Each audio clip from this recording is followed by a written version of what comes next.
Hermanos, pueden sentarse. Y ahora quedaremos con nuestro pastor Chiquillo.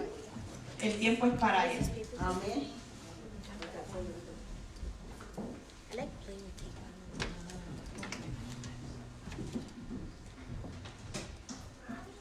Hermanos, buenas noches. Buenas noches. Damos gracias a Dios porque nos ha permitido una vez más llegar a su casa de oración. Hoy le traté de explicar a algunos amigos y hermanos que en Venezuela menos 4 grados centígrados estado de congelación. Y aquí estábamos hoy a menos 8. Así que tuve que volver a usar la sexta prenda de la chaqueta, porque las 4 franelas, el suéter y el otro suéter no eran suficientes. Y tuve que usar la chaqueta hoy otra vez para poder soportar el frío de esta ciudad. Y quiero decirles que Dios está obrando en este lugar. Dios está llamando a los que han de ser salvos. Y para sorpresa de ustedes, el día 15 tendrán bautismo en este lugar para honra y gloria de su nombre. 4 personas que están allí luchando, 3 ya formalmente han dicho que sí, aceptarán al Señor a través de las aguas del bautismo. La iglesia crecerá, la familia está contenta. Abraham, hermana Emma, Amén. Daniel. La niña sí estoy luchando todo el día por recordar su nombre, pero no fue posible. Ariane. Que Dios les bendiga, Dios les guarde. Ellos anoche tomaron la decisión de entregar sus vidas al Señor a través de las aguas del bautismo. Espero, hermanos, que luchemos junto con ellos a través de la oración para que esa decisión se mantenga firme. Yo les decía a ellos que anoche eso quedó grabado, escrito en el libro de la vida, y solamente están esperando por usted, pastor.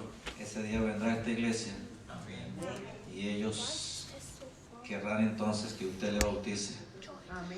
Hay una 4ª persona que tiene que casarse, pero está dispuesta. Si soluciona el problema del matrimonio, ella también se bautizará ese día para la honra y la gloria de Dios. Así que este es el trabajo que hacen ustedes y que el Espíritu Santo termina. Y no es que porque ahora se van a bautizar, hasta ahí llegó el trabajo. Ahora es cuando empieza el trabajo. Y nosotros debemos luchar con ellos a su lado. Recordar que ellos son como bebés que necesitan de ese alimento, ¿verdad? De esa leche. Y poco a poco el alimento sólido. No lo hagan correr. Primero enséñales a gatear, luego a caminar y después sí lo van soltando. Pero son como bebés recién nacidos. Les invito a buscar en sus libros, en sus Biblias, el libro de Daniel. Y vamos a buscar el capítulo 9. Lamento no poder dar introducción de la predicación del lunes. Estudiamos 8 acusaciones o 8 juicios que Dios le está haciendo al pueblo de Israel. Ya estudiamos las primeras 4, hoy vamos a estudiar las últimas 4. No puedo ir atrás porque el tiempo acá en Newark pasa muy rápido. Yo voy volando, pero el tiempo va a gran velocidad y me gana. Así que el libro de Daniel dice, en el versículo 3, capítulo 9, verso 3, dice: y volví mi rostro a Dios el Señor, buscándole en oración y ruego, en ayuno, cilicio y ceniza. Y oré a Jehová mi Dios, e hice confesión diciendo: ahora, Señor, Dios grande, digno de ser temido, que guardas el pacto y la misericordia con los que te aman y guardan tus mandamientos. Hemos pecado, hemos cometido iniquidad, hemos hecho impíamente y hemos sido rebeldes y nos hemos apartado de tus mandamientos y de tus ordenanzas. No hemos obedecido a tus siervos los profetas, que en tu nombre hablaron a nuestros reyes, a nuestros príncipes, a nuestros padres y a todo el pueblo de la tierra. Tuya es, Señor, la justicia y nuestra la confusión de rostro. Como en el día de hoy lleva todo hombre de Judá, los moradores de Jerusalén y todo Israel, y los de cerca y los de lejos, en todas las tierras a donde los ha echado a causa de su rebelión, con que se rebelaron contra ti. Oh Jehová, nuestra es la confusión de rostro, de nuestros reyes, de nuestros príncipes y de nuestros padres, porque contra ti pecamos. De Jehová, nuestro Dios, es el tener misericordia y el perdonar, aunque contra él nos hemos rebelado. Y no obedecimos la voz de Jehová, nuestro Dios, para andar en sus leyes, que él puso delante de nosotros por medio de sus siervos los profetas. Todo Israel traspasó tu ley, apartándose para no obedecer tu voz, por lo cual ha caído sobre nosotros la maldición y el juramento que está escrito en la ley de Moisés, siervo de Dios, porque contra él hemos pecado. Amén. Es parte de la oración que hace Daniel. Daniel estaba preocupado. Daniel en el capítulo 8 había recibido la revelación del tiempo, del fin del tiempo, y él estaba angustiado. A pesar de que Daniel estaba muy ocupado en los asuntos del gobierno, él no dejaba de estudiar las profecías. Constantemente, a pesar de sus responsabilidades como gobernante, muy ocupado este hombre. Nada pareció a nosotros que cualquier trabajito nos impide venir a la iglesia, que cualquier cosa es una excusa para no venir a la iglesia, y decimos es que el trabajo, es que la ocupación, es que la escuela. Daniel, con todas sus ocupaciones, él no se apartaba de Dios. Y sabía Daniel que estaba a punto de terminarse los 70 años de cautiverio, y sabía que la profecía estaba por cumplirse, sabía que el pueblo de Israel estaba a punto de ser liberado, y eso le angustiaba, porque sabía Daniel que Dios es un Dios de pacto, y él había prometido el tiempo, y el tiempo estaba por cumplirse, y sabía Daniel que cuando se cumpliera el tiempo, Dios iba a hacer la parte que a él le correspondía. Pero a Daniel no le preocupaba tanto la parte que iba a hacer Dios. A Daniel le preocupaba más era la parte que tenía que hacer el pueblo. Porque para que el pueblo pudiese ser liberado, ellos tenían que devolverse de sus malos caminos. Dice que habían roto el pacto, se habían apartado de Dios, su rostro se había ido en contra de Dios. Y ahora Daniel está orando, se involucra en la oración. Daniel no había cometido ningún pecado, ni era culpable del cautiverio en el cual el pueblo de Israel había sido llevado cautivo.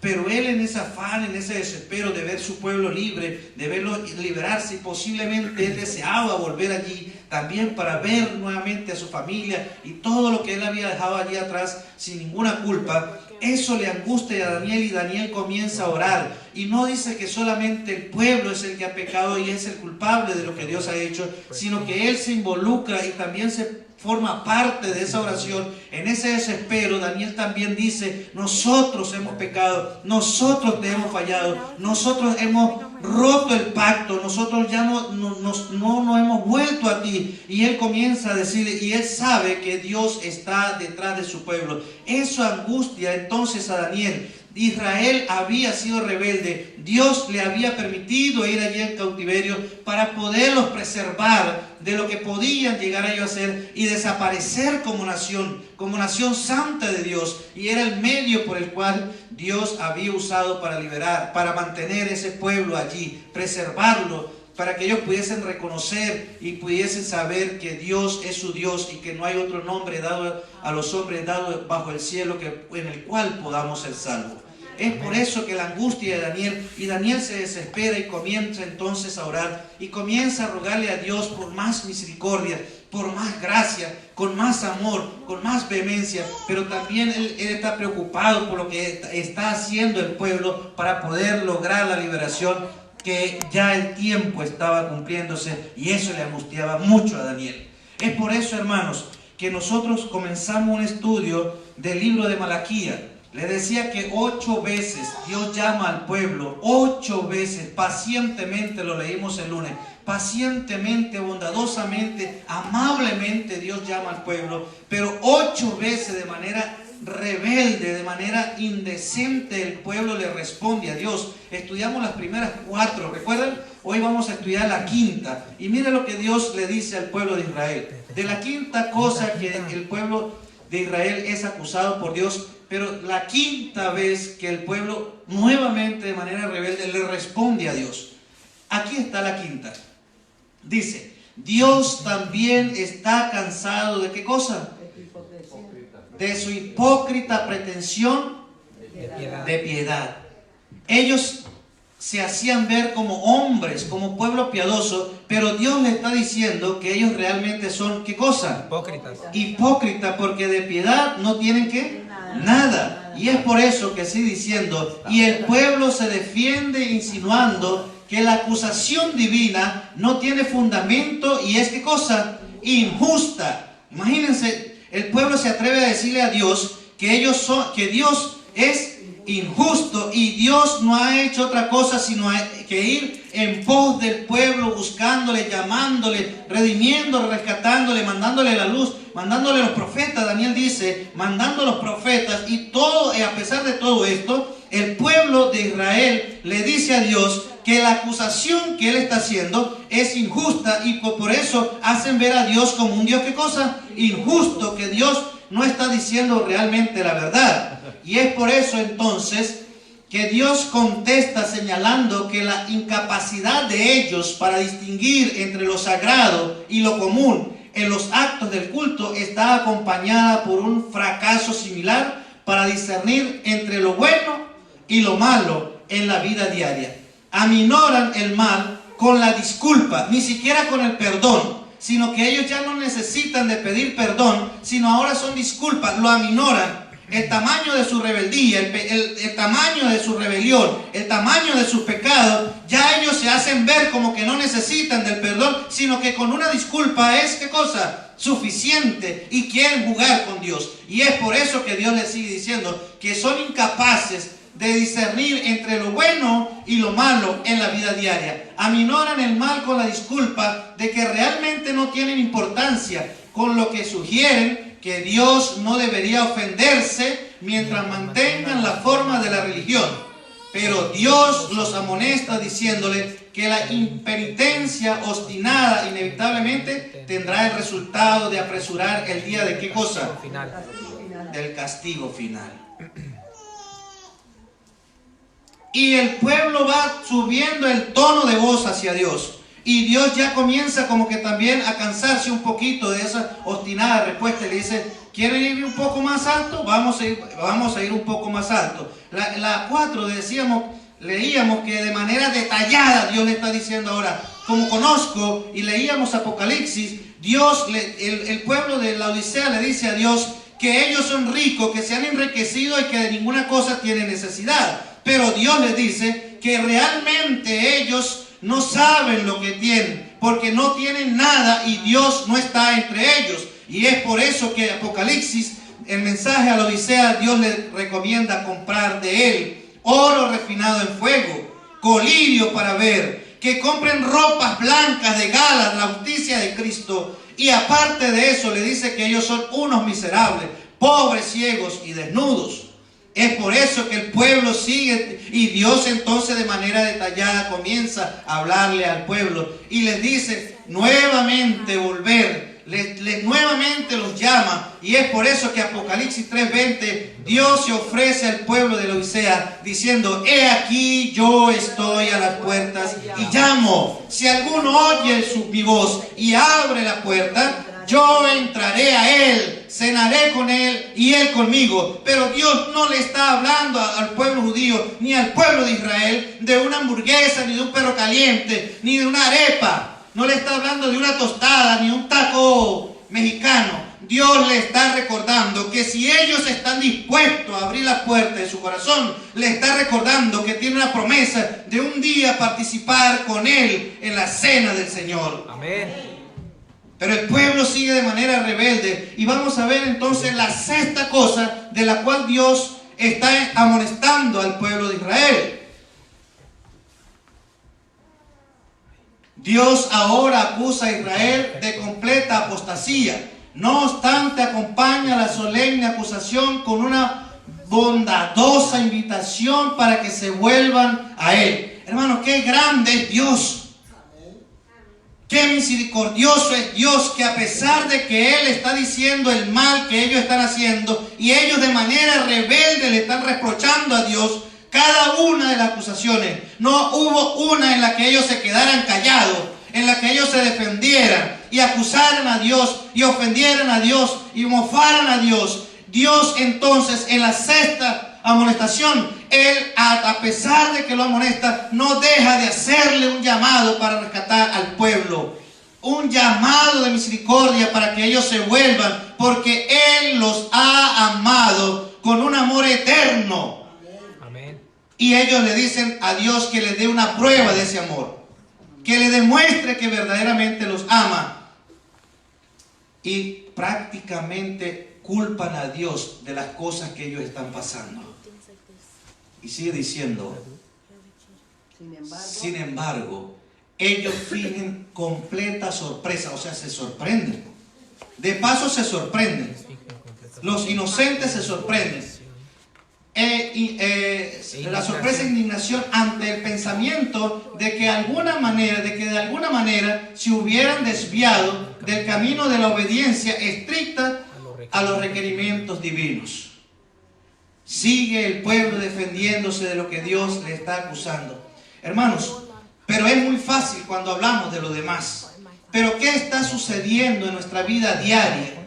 ¿Qué es lo que está sucediendo en estos tiempos? Y hoy cuando repasaba en la mañana, a las 6 de la mañana el tema, yo decía, Señor, prácticamente estamos viviendo lo mismo. Estamos repitiendo la misma historia, los mismos eventos, el mismo comportamiento, la misma disciplina. Y parece ser que cuando nosotros nos volvemos hacia atrás y vemos el comportamiento de Israel, del pueblo judío, y nosotros vemos hacia adelante y vemos los problemas que hay en la iglesia y vemos los problemas que tenemos los unos con los otros y vemos la negligencia que tenemos de predicar el mensaje de salvación, la pereza y la flojera que tenemos, y nos hemos hecho que somos ricos porque tenemos la verdad absoluta, porque guardamos el sábado, nos creemos que somos la iglesia verdadera. Claro que sí somos la iglesia verdadera, somos el pueblo remanente, pero así con ese orgullo, con esa vehemencia, también tenemos grandes responsabilidades de ser el pueblo de Dios en el tiempo final. No solamente en los derechos, sino que también tenemos los deberes. El Dios de Israel es nuestro Dios, Jehová es nuestro Dios, claro que sí. Pero al igual que ese Dios, ese Jehová, le exigía al pueblo de Israel, también nos exige a nosotros un comportamiento intachable delante de su presencia. Dios sigue siendo exigente con su pueblo. Dios quiere un pueblo puro, una nación santa, un real sacerdocio, pueblo adquirido por Dios para anunciar las buenas nuevas de salvación. Y a veces la iglesia se estanca. Hemos encontrado lugares que pasa un año el bautisterio, un año sin abrirse el bautisterio. ¿Cómo es eso si nosotros somos el pueblo verdadero? Daniel está preocupado porque el tiempo de la profecía se estaba terminando. Era una angustia que afligía a Daniel, y es por eso que él va de rodillas, al igual que Nehemías allí, pidiendo y clamando a Dios la misericordia y la bondad, la gracia, el oportuno socorro, que le dé más tiempo para ir y avanzar en las cosas espirituales, pero distinguiendo entre lo bueno y lo malo. Y hoy estamos casi igual. A lo bueno llamamos, a lo malo le llamamos bueno. Y la lucha de Pablo, que dice que las cosas buenas que quiero hacer son las que no hago. ¿Por qué está pasando eso? ¿Por qué tenemos nosotros en estos tiempos tan difíciles esas luchas? Es porque todavía nosotros no nos hemos vuelto de nuestros malos comportamientos, de nuestra flojera espiritual. ¿Leyeron la lección de ayer? La lección del folleto de la escuela sabática, ¿cómo les pareció? ¿Leyeron la de hoy? Hermanos, prácticamente, yo no sé ese escritor, yo tengo entendido que cada 5 años se estudia la lección que va, este año estudiaron la lección que va a salir dentro de 5 años. O sea que la lección de este año, de este trimestre, se preparó hace 5 años. Parece que todo está encajando, como que el escritor vino y revisó nuestras iglesias en la semana pasada y escribió los problemas que están viviendo nuestras iglesias a diario y lo está plasmando para que nosotros estudiáramos. Pues no, Dios no es un Dios de al azar, Dios es un Dios de orden. Y no hay nada que se escape bajo los ojos de Dios. Pero hermanos, ¿qué hacemos con que estos escritores se fajen escribiendo y dirigidos por el Espíritu Santo con estas grandes verdades? Si nosotros en nuestros hogares no hacemos planes, si nosotros de manera individual no nos sentamos a hacer un examen de autoconciencia, autoevaluarnos y decirnos dónde estamos parados, dónde es que estamos ubicados, dónde es que estamos fallando y reconocer dónde yo estoy fallando. Pero leemos las lecciones y quizás nos fastidian y dejamos de leerlas porque nos están dando tan duro que no quiero ni siquiera leerla. A veces nos da miedo con la verdad que Dios nos manda. En vez de ir delante de la presencia de Dios y reconocer en lo que estamos fallando y decir: Señor, hemos pecado contra el cielo y contra ti, ya no somos dignos de ser llamados tus hijos. Danos un rinconcito en la iglesia, pero nosotros no nos conformamos con sentarnos. Nosotros queremos estar todos aquí y nos peleamos por eso. Le decía el sábado pasado que muchos hermanos se sientan acá porque no quieren saber nada del que está allá. Y ustedes se reían, ¿recuerdan? Pero fíjense, hermano, de la séptima cosa que Dios le habla al pueblo de Israel, al pueblo judío. ¿Se me fue? Ya, ahí está. Aquí está. Ajá. Dios contesta el desafío con pruebas. Ahora va con pruebas. A medida que ellos van subiendo de tono y de rebeldía, Dios les va mostrando y ahora va con pruebas. Y pruebas específicas, ¿y qué cosa? Tangibles. De su... ¿Qué es tangible? No es algo supuesto, no es algo que él cree, no es algo que él se supone, que se imagina o que alguien le contó. No fue que alguien le llegó con el chisme, sino que el Señor les dice: Dios contesta el desafío con pruebas específicas y tangibles de su descarrío.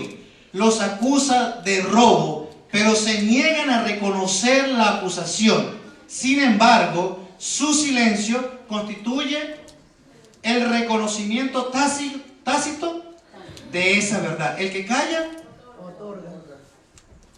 ahora Dios les acusa de robo. Y el pueblo le pregunta a Dios: ¿en qué te hemos robado? Y Dios le responde: maldito soy con maldición, porque vosotros todas, la nación, me habéis robado. Mira, hermanos, voy a hablar bajito porque ya me están grabando, pero todavía estamos hermanos aquí que estamos reteniendo los diezmos y las ofrendas y creemos que nos las comemos. Nos creemos orgullosos de hacerlo. Nos sentimos grandes de hacerlo. Creemos que con esto llamamos la atención.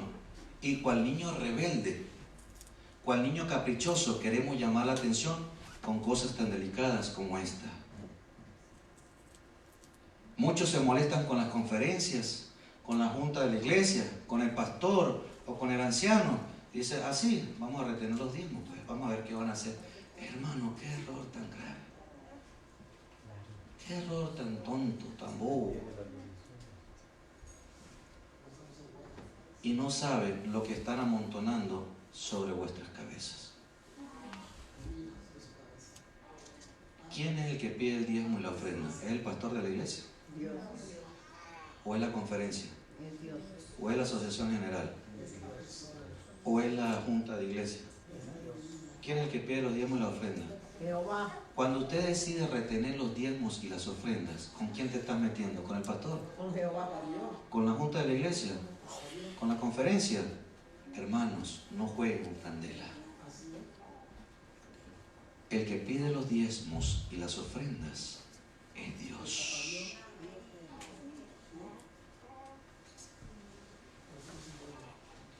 Y con Dios no jugamos.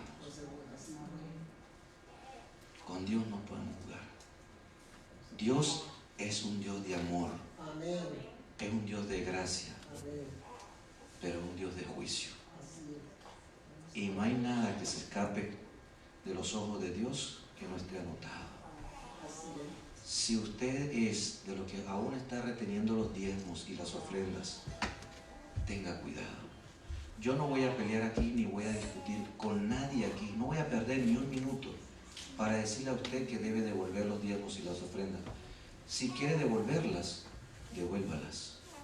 Si no la quiere devolver, allá usted. Pero no se está metiendo en problemas con esta iglesia, este edificio. Sepa lo que se está metiendo en problemas es con Dios. Es con Dios. Todavía algunos nos damos unos permisitos de comernos unos lomitos de cerdo. Hermano, eso ya no debería suceder en nuestra iglesia. Algunos se comen todavía sus pedacitos de jamón en los sándwiches. Eso no debería estar sucediendo en nuestra iglesia, en nuestra vida. Algunos todavía se toman una copita después del almuerzo. ¿Cuál es el problema? Tenga cuidado. Dios acusa al pueblo y le va diciendo cada uno de los detalles. Y es por eso que David estaba preocupado. Porque el pueblo estaba haciendo unas cosas bárbaras que él tenía miedo cuando Dios hiciera el juicio. Por allí hay algunos hermanos que son pícaros, que andan picándole los ojos a las hermanas. Tengan cuidado. Hermanas, tengan cuidado. Sucede. Hemos encontrado eso. Sucede. No estoy diciendo acá ninguna cosa que no esté sucediendo. Sucede. Y a veces lo hacen tan reservado que pasan años y nadie se da cuenta. Pero nos escondemos de nuestros hermanos. Pero no tenemos cuidado del que todo lo ve y todo lo sabe.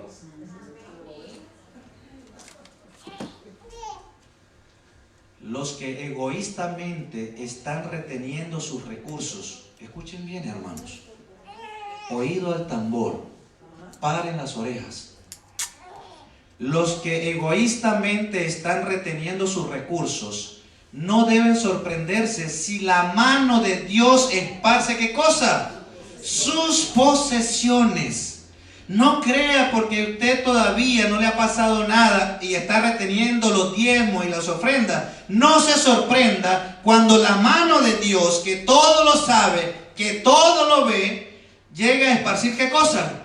Sus posesiones. Y hay algunos que son más astutos, que dicen: yo administro los diezmos como yo quiero y administro las ofrendas como yo quiero. ¿Y saben qué dicen? Yo voy a pagar un laico en el país de donde vengo, o voy a pagar un laico de la ciudad de donde vengo. ¿Saben por qué? Porque es el dinero de pagar los pastores. ¿Cuál es la diferencia de pagar, que yo directamente pague un laico? ¿Cuál es la diferencia? Y algunos dicen: voy a comprar. Creemos estar haciendo buenas cosas, hermanos, pero no es la forma como Dios la pide. No es la forma como Dios trabaja. Dios dice: trae los diezmos y las ofrendas al alfolí. No te ha dicho a ti que vaya a negociar con los diezmos, ni te ha dicho a ti lo que tienes que hacer con las ofrendas. Ah, no, yo voy y compro ropa, compro comida, se la llevo a los pobres, le llevo zapatos, le llevo medicina. Usted no es el administrador de las ofrendas y de los diezmos. Y ya no veo muchas sonrisas esta noche. El sábado nos reíamos y el lunes nos reíamos. Ya no veo muchas sonrisas. Pero Dios no te ha colocado a ti exclusivamente para administrar los diezmos y las ofrendas. Tráelo al alfolí. Y lo que suceda después del platillo no es tu problema. Deja que cada quien resuelva los problemas ante Dios. Tu responsabilidad es colocarlo ¿dónde? Y deja que los administradores y los tesoreros y los pastores hagan con eso lo que tienen que hacer. Si lo hacen mal, ¿Entregarán cuenta a quién? Si lo hacen bien, ¿entregarán cuenta a quién? Pero Dios no te ha colocado a ti para administrar nada, ¿saben? Y aquí está diciendo, los que egoístamente están reteniendo sus recursos no deben sorprenderse si la mano de Dios esparce sus posesiones. Y aún peor, lo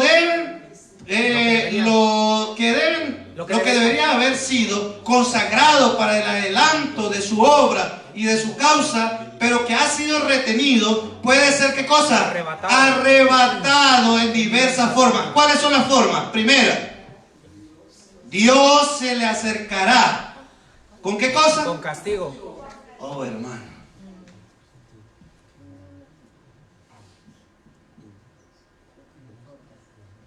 Isaías dice, terrible y espantoso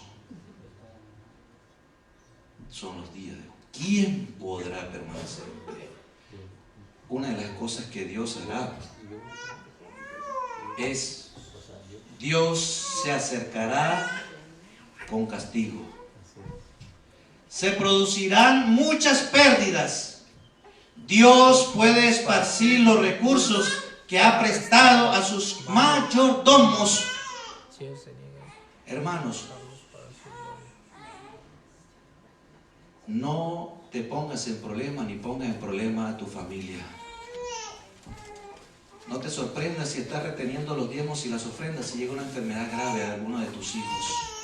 No te sorprendas si tu esposa pierda la vida. No te sorprendas si viene una enfermedad para ti terminal. No te sorprendas si empezaste a perder los carros. No te sorprendas si perdiste los apartamentos y las casas, la finca, el ganado, lo que tengas. No te sorprendas porque tú sabes lo que estás haciendo. Y sabes que lo que estás haciendo es mal. Y Dios usará el recurso que tenga que usar para llamarnos. Dios usará el recurso que tenga que hacerlo el día del juicio. Dios hará lo que tiene que hacer. Después no te quejes. Después no pregunte como niño caprichoso, ¿por qué a mí? ¿Por qué yo, Señor? ¿Por qué me tienen que pasar estas cosas a mí si yo con las ofrendas que te corresponden voy y le doy comida al hambriento? ¿Por qué me tienen que pasar estas cosas a mí si estoy visitando a los enfermos? ¿Por qué me pasa estas cosas si estoy pagando un laico aquí, otro laico allá y otro laico allá? Hermanos, Dios no trabaja así. Entienda lo que no es la forma de hacer las cosas. Y en vez de estar peleándote con los miembros de la junta y con el pastor de la iglesia y con la conferencia, doblega tu orgullo delante de Dios y haz lo que tú tienes que hacer. No te preocupes por lo que hacen los demás. Que cuando venga el Señor te dirá, bien, buen siervo fiel. En lo poco fuiste fiel, en lo mucho te pondré. Ven y entra en el gozo de tu Señor. Amén. Gloria a Dios. Permite que sea de esos, porque por portarse como Dios manda en su precepto y en su ley, en su mandamiento, sea de los que Dios le diga, venid bendito de mi Padre, heredad del reino preparado para vosotros de la fundación del mundo, y te aparte a la derecha. Amén. Y sigue diciendo, se producirán muchas pérdidas. Dios puede esparcir los recursos que ha prestado a sus mayordomos, si ellos se niegan a usarlos para su gloria. El deber es el deber y debe cumplirse. ¿Por qué cosa? Por el hecho de serlo. El deber es el deber y debe cumplirse por el hecho de serlo. Pero el Señor tiene compasión de nosotros en nuestra condición caída y acompaña su orden con promesa. Insta a su pueblo que lo pongan a él a prueba y declara que recompensará la obediencia. ¿Qué es lo que va a recompensar el Señor? La obediencia. ¿Los diezmos y la ofrenda? No. ¿Te va a devolver triple? ¿Te va a devolver cuántas veces? No, Él te va a responder por tu obediencia. Amén. Probadme en esto, dice el Señor, si no os derramaré bendiciones sobre vosotros y las voy a derramar en forma sobreabundante. Pero Dios va a premiar a sus mayordomos, a su pueblo, a sus hijos. Lo recompensará es por la obediencia, con las más ricas bendiciones, como Él sabe hacer las cosas. Hermano, me quedan 10 minutos, pero me quedan 3 láminas y necesito terminar. Si no termino a las 8:30, Me permiten unos 5 minuticos más. Hermano, pásenme la siguiente lámina. Y fíjense la 8. Finalmente, Dios acusa a los judíos por su descarada respuesta ante el continuo esfuerzo divino para hacerles ver su condición espiritual. Es de lo último que ya Dios dice, bueno, pero ellos se niegan a admitir que hayan dicho alguna cosa falsa o impropia. Dios contradice esa negativa señalando a la esencia del problema. Su espíritu mercenario y egoísta. No han estado sirviendo a Dios, ¿de qué cosa? De corazón sincero. Un espíritu egoísta. Y no servimos a Dios, ¿con qué cosa? Con un corazón sincero. Sincero. Y es por eso, sino con la esperanza de obtener provecho y ventaja personal, con una actitud completa e incurablemente desafiante, están listos a poner a Dios a prueba. Declaran su disposición de enjuiciarlo, por así decirlo, con la confianza temeraria de que probarán que sus acusaciones contra ellos no tienen base. Hermano, qué duro era el pueblo. Qué duros son. Todavía en la 8, ellos creen decirle a Dios que no tiene base para las 8 cosas de las cuales Él demanda su obediencia. Siguiente, hermano. Mediante mensajes como los dados por Malaquías, el último profeta del Antiguo Testamento, así como mediante la opresión impuesta por los enemigos paganos, los israelitas aprendieron finalmente la lección de que la verdadera prosperidad depende de la obediencia A la ley de Dios. a la ley de Dios. Pero en el caso de muchos entre el pueblo, la obediencia no era fruto de la fe ni del amor. Sus motivos eran egoístas. Prestaban un servicio exterior para alcanzar grandeza nacional.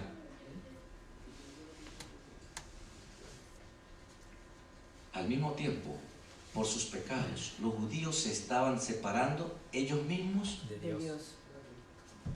por sus pecados. Seguían comiendo cerdito, seguían tomándose su licor, seguían viviendo en adulterio, en fornicación. Y ellos mismos, por sus comportamientos, se estaban apartando ¿de quién? Eran incapaces de discernir el profundo significado espiritual de su servicio simbólico. Dominados por un sentimiento de justicia propia, confiaban en sus propias obras, en los sacrificios y los ritos mismos, en vez de los méritos de aquel a quien señalaban todas esas cosas.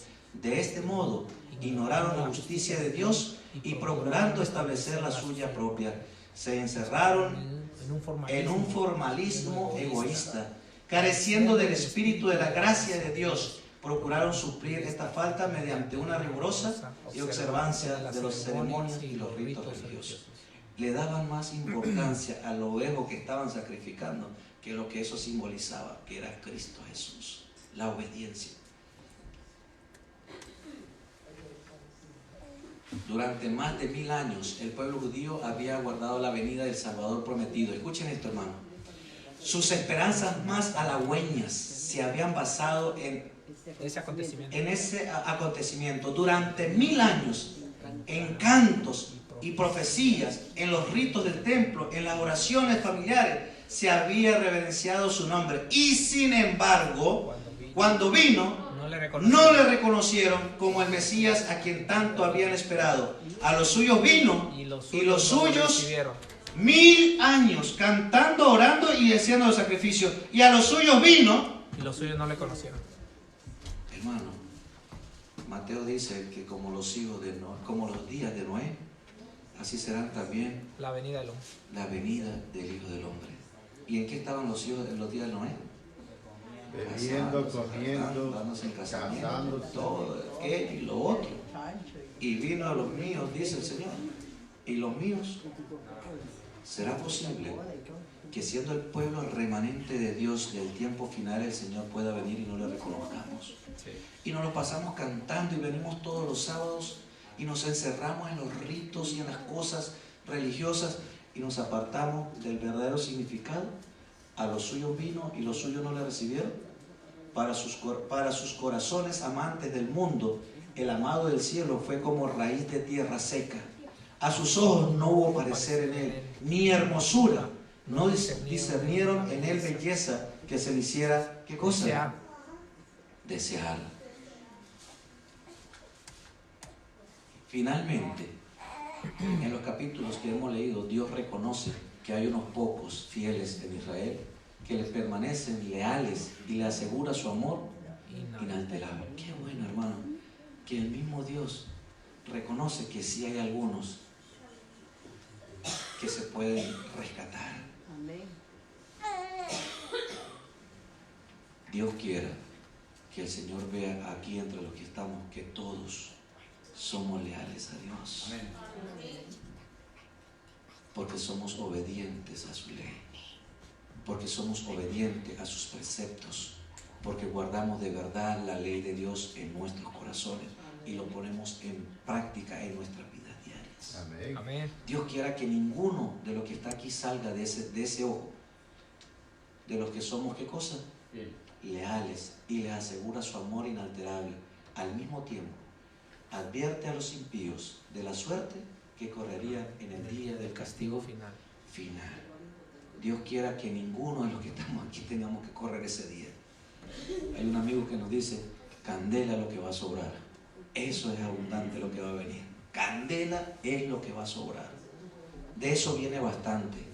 Va a sobrar, no va a hacer falta. Hermanos, la pregunta es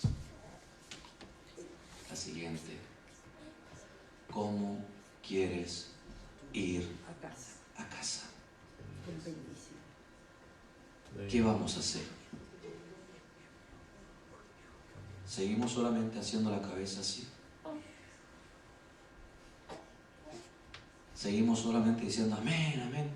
Allá en una de las iglesias que he predicado acá, un hermano se me acercó una noche y me dice, pastor, dale duro, duro, dale. Pero hermano, yo no entiendo qué es dale duro. Explícame. Dale duro a la iglesia, hermano, dale duro a la iglesia, me decía él. Hermano, dale duro a la iglesia. Y le dije, bueno, hermano, está bien. Pero no vino ni una sola noche. No quería duro. Porque así somos nosotros. Porque nos gusta que le den duro a los demás, pero que no me toquen a mí. Nos molestamos. Al igual que los judíos nos sentimos, ¿qué cosa? Heridos, molestos. Estos mensajes nos gustan mucho, ¿saben? Algunos salen diciendo, me predicaste a mí. Te contaron mi vida, ¿no? Hermanos, lejos esté de nosotros como laicos, como hermanos, como miembros de iglesia, agarrar un púlpito para estar echando látigo. Ese no es nuestro deber. Nosotros no somos nadie para estar haciendo esto. Solamente nos basamos y vamos humildemente hablando de la palabra de Dios. Nada de lo que se ha dicho esta noche se ha dicho fuera del contexto de la Biblia y del espíritu de la profecía. ¿Sabe cuál es el problema? Que nosotros como pueblo no estamos estudiando la palabra de Dios. No leemos la Biblia. ¿Sabe cuál es el problema? Que hoy es miércoles y todavía algunos no saben de qué se trata la lección de esta semana. ¿Sabe cuál es el problema? Que tu Biblia no sabe dónde está, porque tiene tiempo que no la lees. Todos los días la leemos. No sabemos ni siquiera cuál es el último libro que sacó la iglesia para los hermanos de la iglesia. A veces no sabemos que hay un manual de iglesia, ni siquiera para guiarnos aquí en las juntas de iglesia, ni siquiera para los procedimientos administrativos de la iglesia. Pero pasamos 5, 6, 7, 8 horas en un televisor, en un teléfono, en una tablet. ¿No le ha pasado que cuando usted quiere hacer el devocional con su hijo en la noche, usted empieza a cantar y ya su hijo se duerme? pero no le entregue el teléfono.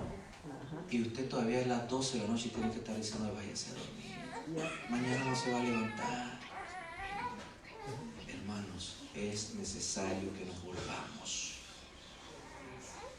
¿Sabe cómo nos conocían a nosotros antes? La gente del libro negro. Y era difícil que cualquier hermano de otra religión se sentara a hablar con un adventista. Y hoy día los hermanos salen corriendo. Hermano, ayúdeme, vamos a dar un estudio bíblico, que me hicieron una pregunta y si es verdad que es, y nos tiemblan las piernas y no queremos ir a dar estudio bíblico. Ay, es que hay un hermano de tal iglesia que me preguntó tal cosa y yo no le sé responder. Y todavía hay hermanos que van a los otros hermanos.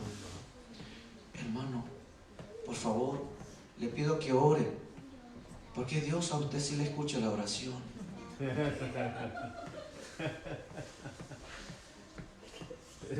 lee la Biblia. Hermanos, Dios está a la puerta, tocando a la puerta de nuestro corazón, y nos está recordando que Él quiere estar un día con nosotros en la cena, en la patria celestial. ¿Qué vamos a hacer? ¿Cómo quieres ir a casa?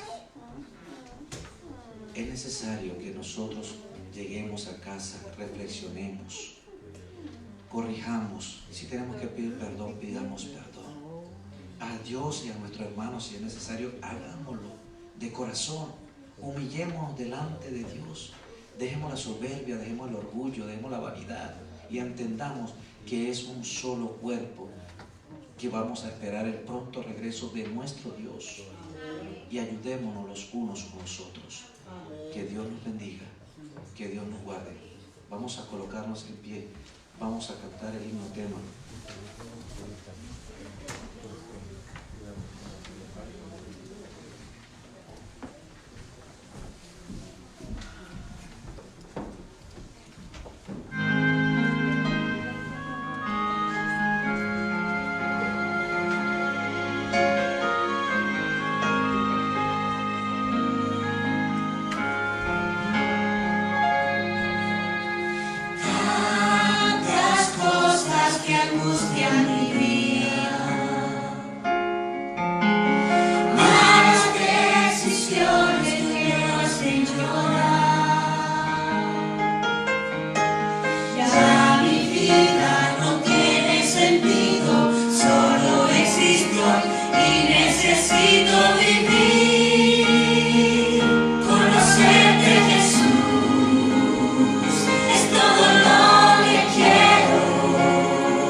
Que tu amor me inunde y tu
Señor Dios, gracias te damos por la paciencia que tienes con nosotros.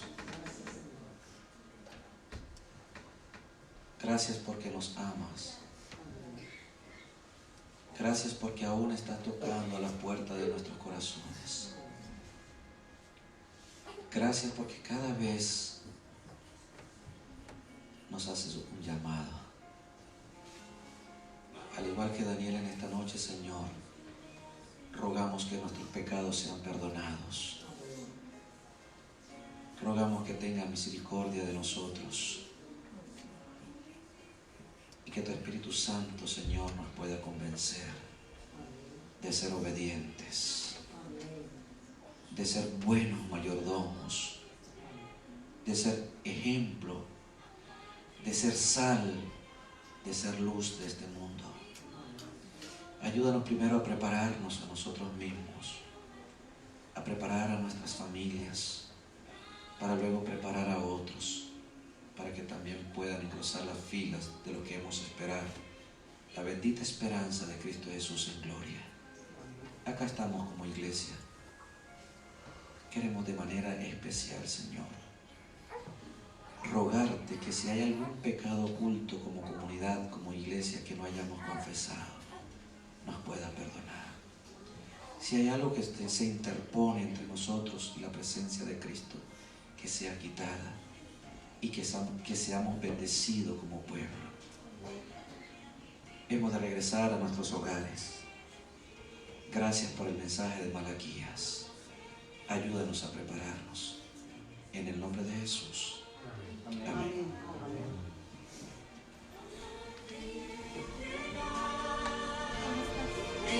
Bueno, hermanos, los esperamos el viernes a la misma hora.